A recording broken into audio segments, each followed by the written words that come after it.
لا تحزن إن الله معنا لا تحزن إن الله معنا.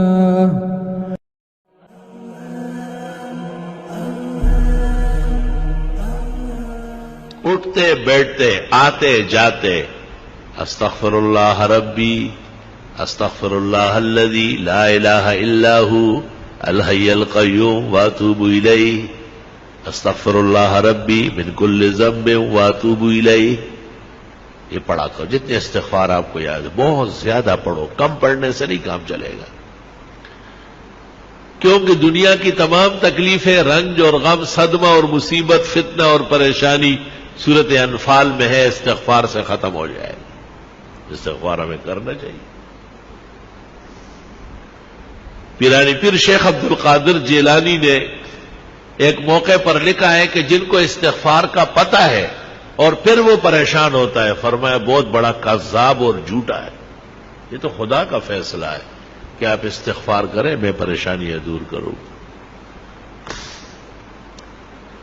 اب یہ کہ ہمیں محبت چاہیے، آرام چاہیے، عزت چاہیے، حلال دولت چاہیے، وقار چاہیے، حفاظت چاہیے، خدا تیری نصرت چاہیے، بندوں کے ہر شر فساد سے بچت چاہیے. اس کا ذکر اللہ نے سورۃ نوح میں کیا ہے 29ویں پارے میں کہ یہ بھی استغفار سے ہو. لے سارا کام استغفار سے ہوگا. علماء نے اس طرح ایک مثال دی کہ اگر فرید گنج شکر، ان کے شیخ قطب الدین بختیار کاکی، ان کے شیخ معین الدین چشتی اور ان کے شیخ عثمان ہارونی اور ان سے بھی بڑے شیخ عبد القادر جیلانی اور سید علی حجویری داتا گنج بخش اور حسن بصری اور علی مرتضی اور چاروں مقرب ملائک، ان سے بھی آپ وظیفہ مانگے. استغفار سے بڑھ کر کوئی وظیفہ نہیں دے. سب کا اتفاق استغفار پر ہوا. استغفر اللہ ربی من کل ذنب واتوب الیہ استغفر اللہ الذی لا الہ الا هو الحی القیوم واتوب الیہ. اب ایک آدمی استغفار کر رہا ہے اور وہ فائدہ محسوس نہیں کرتا تو قرآن تو سچا ہے، ہمارا ایمان ہے، اس میں کوئی کمی ہے نا. وہ عورت نے وہ چاند دیکھا ایسا چاند کی طرح، تو انگلی کے ساتھ کوئی چیز لگی تھی نامناسب، کہنے لگی چاند تو بہت اچھے لیکن بدبو آ رہی. بدبو تو آپ میں ہے، چاند میں تھوڑا ہی ہے. اب اپنے آپ کو اس معیار پر لانا ہے کہ ہمیں استغفار سے وہ فائدہ پہنچے جو اللہ تعالیٰ نے سورۃ انفال میں بیان کیا ہے. وما كان الله ليعذبهم وانت فيهم وما كان الله معذبهم وهم يستغفرون.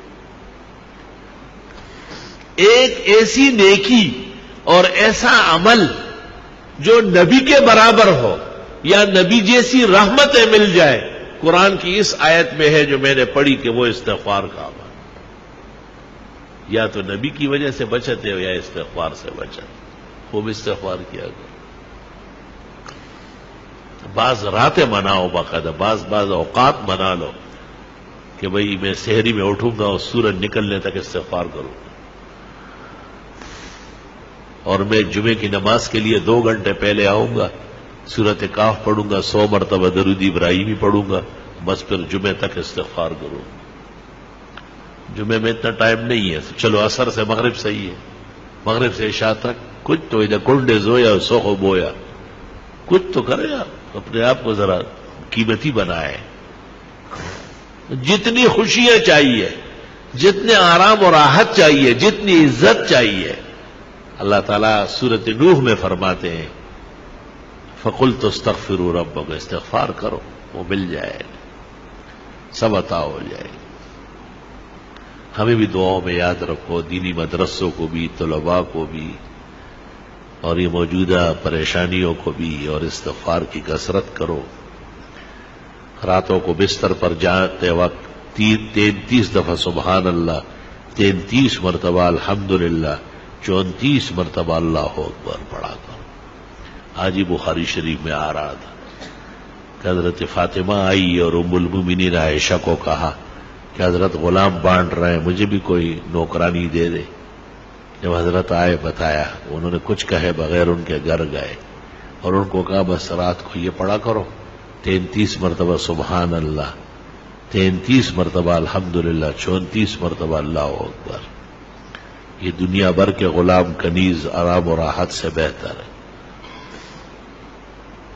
تسبیحات دائیں ہاتھ سے پڑھا کرو، بائیں ہاتھ سے اسلام میں کوئی تسبیح نہیں ہے۔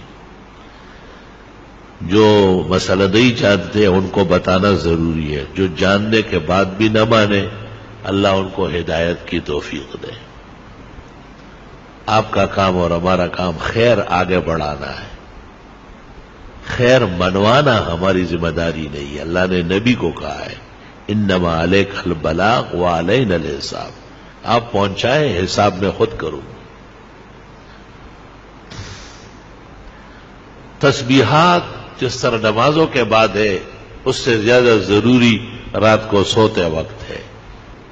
بہتر ہے کہ باوضو ہو، بہتر ہے کہ پاک کپڑے پاک جسم ہو، بہتر ہے کہ بستر بھی صاف ستھرا پاک ہو، سفید پاک چادر بچھاؤ اس پر۔ بستر پر آنے کے بعد اگر کوئی حرج نہیں ہے، گرانی نہیں ہے، تو سورۃ الف لام میم سجدہ ایک بار اور سورۃ ملک ایک بار ہر رات کو پڑھنا سنت طریقہ ہے۔ قیامت کے دن شفاعت آسانی سے نصیب ہو جائے گی، قیامت کے دن کی تپش نہیں دیکھے گا، محسوس بھی نہیں کرے گا۔ لوگوں سے پوچھے گا کہ وہ قیامت کہاں ہے، وہ تکلیف کدھر ہے؟ فرشتے کہیں گے چل چل الف لام میم سجدہ اور سورہ ملک جو پڑھتے ہیں ان کو نہ قبر میں عذاب ہوتا ہے نہ میدان حشر میں ہوتا ہے۔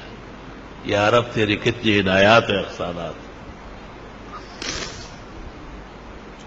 اورنگزیب عالمگیر نے جو قرآن شریف لکھا ہے تو الف لام میم سجدہ اس پر بھی لکھ دیا 21 پارے میں کہ رات کو سوتے وقت الف لام میم سجدہ اور ملک پڑھا کرو۔